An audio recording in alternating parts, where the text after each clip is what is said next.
ముందుగా అభినందనలు. దాదాపు రాష్ట్రంలో 62 ఏళ్లుగా ప్రత్యేక రాష్ట్రం కావాలని తెలంగాణ ప్రాంతంలో పెద్ద ఎత్తున ఉద్యమాలు నడిచాయి. తొలి దశ మలి దశలో మరీ ముఖ్యంగా మలి దశలో 18 ఏళ్లు నిర్మాణాత్మకంగా పోరాటం చేశాం. 6 ఏళ్ల పాటు వెల్లువలా కొట్లాడాం. ఈ 62 ఏళ్ల ఆకాంక్ష, 18 ఏళ్ల నిర్మాణాత్మకమైన పోరాటం, 6 ఏళ్ల వెల్లువలా పోరాటం ఎందుకు అంటే తెలంగాణ ప్రాంతంలో ఉన్న నీళ్లు, నిధులు, నియామకాలు, స్వయం పాలన కావాలని చెప్పి మనం పోరాటం చేశాం. ఈ పోరాటంలో అసమాన త్యాగాలు చేసింది ఎవరు? తెలంగాణ బిడ్డలు. మరీ ముఖ్యంగా చూస్తే ఎవరు? దాదాపుగా 99% ఉన్న పేద వర్గాలు, బడుగు బలహీన వర్గాలు.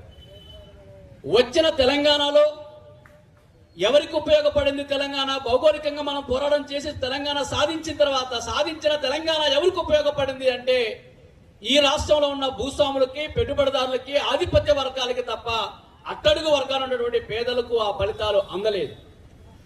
మనకు నచ్చిన నాయకుడు ఎవరైనా ఉండవచ్చు కాక, ఆనాడు తెలంగాణ ఏర్పాటైనప్పుడు ఈ తెలంగాణ రాష్ట్రానికి 70,000 కోట్ల అప్పు ఉంది. ఉమ్మడి ఆంధ్రప్రదేశ్ లో దాదాపు 60-70 ఏళ్లుగా 7,000 కోట్ల రూపాయల అప్పుతో మన తెలంగాణ వేరుపడ్డాం. ఈ 12 ఏళ్లలో 7 లక్షల కోట్ల అప్పు అయింది. అంటే 7 లక్షల కోట్లు అప్పైతే ఏం అభివృద్ధి జరిగింది తెలంగాణకి?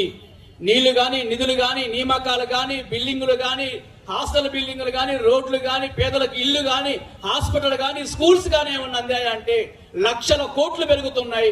కానీ ప్రజలకు మాత్రం దారిద్ర్యం, ఆకలి కేకలు, ఆకలి మడుగులు, ఆర్తనాదాలు, అవమానాలే ఈ రోజుకి కొనసాగుతూ ఉన్నాయి. ఓ పక్క అప్పు పెరుగుతుంది, మరో పక్క ఇసుక మాయమైపోతుంది, మరో పక్క బొగ్గు మాయమైపోతా ఉంది, మరో పక్క డెవలప్మెంట్ లేదు. కానీ ఆధిపత్య వర్గాలు, భూస్వామ్య వర్గాలు, పెట్టుబడిదారులకి జరిగిన ప్రయోజనం తెలంగాణ అశేష ప్రధానికానికి జరగలేని విషయం మనం చూస్తూ ఉన్నాం. అందుకే మనం ఒకటే అడుగుతా ఉన్నాం, అయ్యా తెలంగాణ ఎవరి కోసం? తెలంగాణలో ఓ పార్టీ కోసమా, ఈ పార్టీ కోసమా, ఎవరో పదవుల కోసమా? 4 కోట్ల తెలంగాణ ప్రజలకి సకల సౌకర్యాల కోసం తెలంగాణను కోరుకున్నాం. ఆ రోజు ఎవరో ముఖ్యమంత్రి కావాలనో, ఎవరో మంత్రి కావాలనో, ఇంకో ముఖ్యమంత్రి కావాలని మనం ఆ రోజు తెలంగాణ కోరుకోలే. ఎందుకు కోరుకున్నాం? నల్గొండలో నీటి సమస్య పరిష్కారం కావాలని కోరుకున్నాం. మహబూబ్ నగర్ లో వలసల సమస్య పరిష్కారం కావాలని కోరుకున్నాం. ఖమ్మం జిల్లాలో, వరంగల్ జిల్లాలో ప్రాజెక్టులు కావాలని కోరుకున్నాం. రంగారెడ్డి జిల్లాలో ప్రాజెక్టులు కావాలని కోరుకున్నాం. దాదాపు ఖాళీగా ఉన్న లక్షల ఉద్యోగాలు నింపాలని కోరుకున్నాం. ఈ ప్రాంత వనరుల మీద ఈ హక్కు కావాలని కోరుకున్నాం. కానీ ఏం జరిగింది ఇవాళ?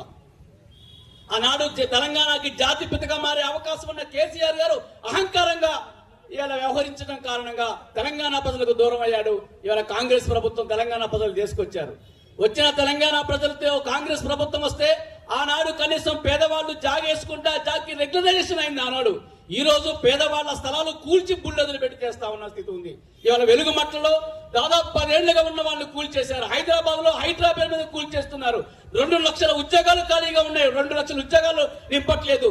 42 రోజుల పాటు ఉద్యోగులు శాలరీలు కోల్పోయి సమ్మె చేస్తే వాళ్ళకి ఇవాళ రిటైర్మెంట్ బెనిఫిట్స్ లేవు. ఇవాళ వాళ్ళకి కనీసం ఆరోగ్య పథకాలు లేవు.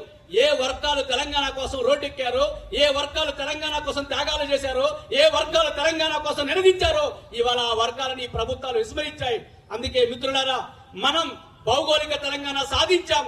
దాంతో సంతృప్తి చెందకుండా రేపు సస్యశ్యామల తెలంగాణ, సామాజిక తెలంగాణ కోసం ఆ ఉద్యమాన్ని మరింత ముందుకు తీసుకెళ్లాల్సిన బాధ్యత మనపై ఉందని తెలియజేస్తూ ఈ అవకాశం మీ అందరికీ పేరు పేరున థ్యాంక్స్ చెప్తూ ముగిస్తా ఉన్నాం. జోహార్ అమర వీరులకు.